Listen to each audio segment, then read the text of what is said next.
In the small working-class town of Aberdeen, New South Wales, life often seemed quiet, ordinary, and unremarkable. But beneath the ordinary lives of coal miners, meat workers, and their families, one woman was brewing a nightmare that would one day shock not only the town but the entire country of Australia. Her name was Katherine Knight, and to this day she remains one of the most infamous murderers in the nation's history. Her crime was not simply murder. It was so grotesque, so gruesome, that it blurred the line between true crime and horror. It was an act that even hardened police officers struggled to describe without shuddering, and the images of that night have haunted investigators for decades. Katherine Knight did not appear like a monster to the casual observer. She was a tall, strong woman with a fiery personality and a reputation for being tough, but to many she was simply another face in a small town.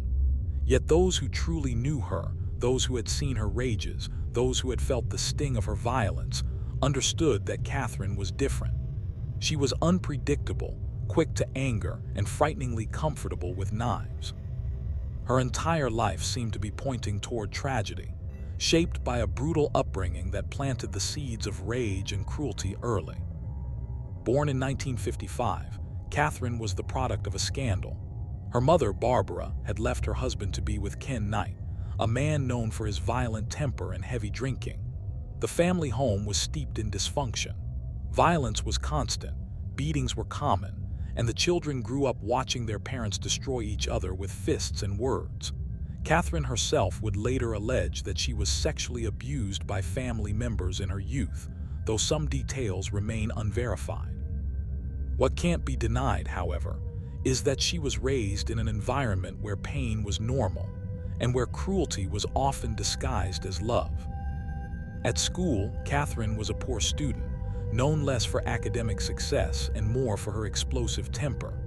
Classmates recalled that she would lash out violently if provoked. By her teenage years, she had dropped out, drifting into work that suited her rough temperament. She began working in an abattoir, a slaughterhouse, a place that hardened most people but seemed almost natural to her. Where others might flinch at the sights and smells, Katherine adapted quickly, wielding knives with skill and precision and growing fascinated with them. She would come to keep blades hanging over her bed, ready to be grabbed at any moment. She claimed it made her feel secure. In reality, it foreshadowed something darker. Her adult relationships followed a terrifyingly consistent pattern. Katherine was attractive, charismatic, and knew how to draw men in, but once they were close to her, the nightmare would begin. She married her first husband, David Kellett, in the 1970s, and even their wedding day carried a chilling omen. Katherine's own mother pulled David aside and warned him, "You better watch out for her. She's got a screw loose. Don't ever cheat on her. Don't ever upset her. She'll kill you." David thought it was just an exaggeration. It was not. On their wedding night, after they had sex only 3 times before he fell asleep, Katherine tried to strangle him.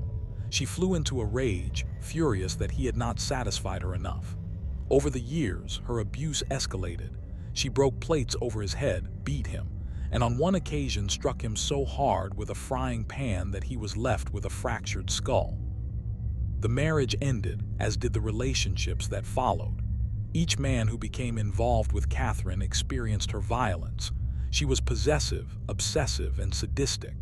When one lover threatened to leave her, she slit the throat of his puppy in front of him, a horrifying act of cruelty meant as a warning.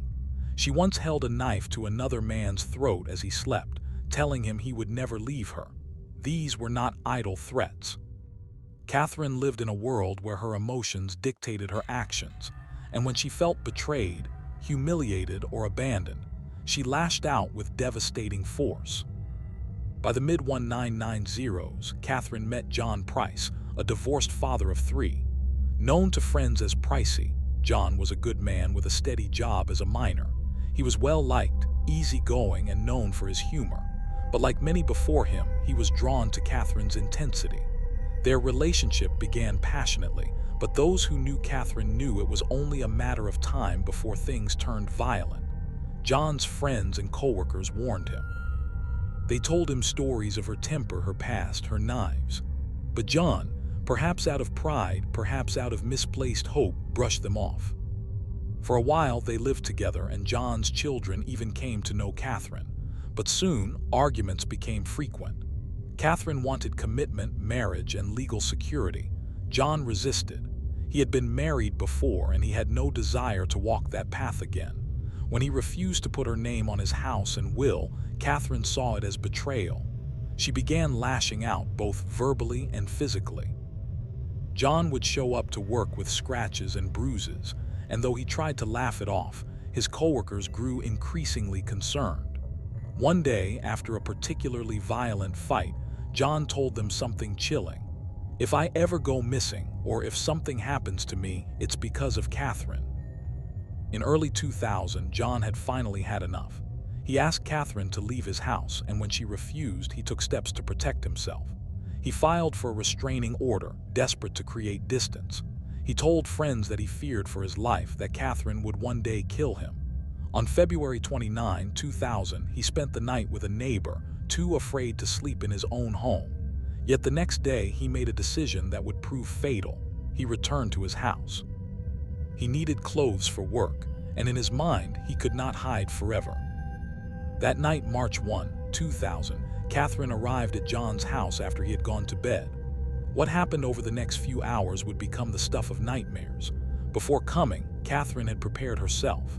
She recorded strange, rambling videos for her children in which she spoke cryptically about her life and regrets. She bought new black lingerie. She cooked a meal. It was as if she were staging a final act, a twisted performance that would end in blood. When she entered John's house, she first watched some television. Then she went to the bedroom where he slept. She woke him, and despite their tension, they had sex. What passed through John's mind in those moments will never be known. Perhaps he believed it was reconciliation, perhaps he was simply too tired to resist. But once it was over, he fell asleep. Katherine lay beside him, waiting, watching. And then, sometime deep into the night, she struck. That night, what Katherine Knight did went far beyond murder. It was an act so grotesque and calculated that it would forever horrify Australia. John Price could never have imagined that the final hours of his life would be consumed by sheer terror. As he slept, Katherine moved with a precision and intent that was horrifying. She woke him, threatened him, and then struck. His screams echoed through the house, but the world outside remained unaware. In those quiet moments, a nightmare was unfolding, one that would later shock even seasoned detectives. Katherine didn't stop at killing him. She meticulously dismembered his body, skinning him and cutting his flesh with chilling proficiency. Every move was deliberate, practiced, like a butcher at work, but the victim was a man she had once called a partner. She then cooked portions of his body, arranging them on plates with vegetables, creating a tableau that was equal parts ritual and terror.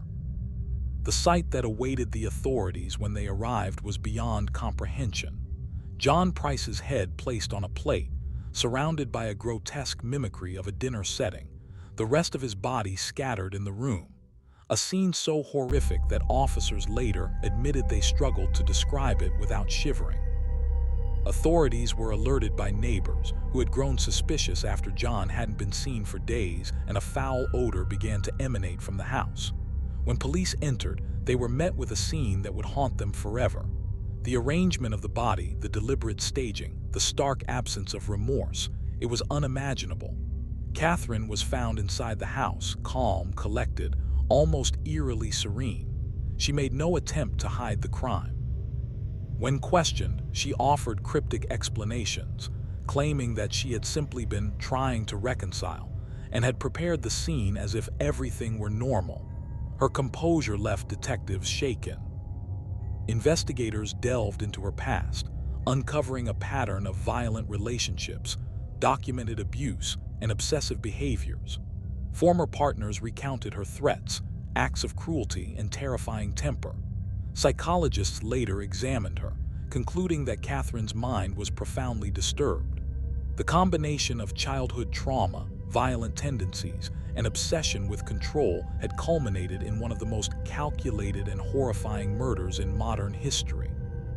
The trial drew national attention. Prosecutors painted a chilling portrait of premeditation, She had planned the murder, prepared the scene, and carried out the act with deliberate intent. Defense attorneys argued that she acted under emotional duress, but the jury found overwhelming evidence of careful planning. Katherine Knight was sentenced to life imprisonment without parole, becoming the first woman in Australia to receive such a sentence. The verdict sent shockwaves across the country and cemented her place in criminal history.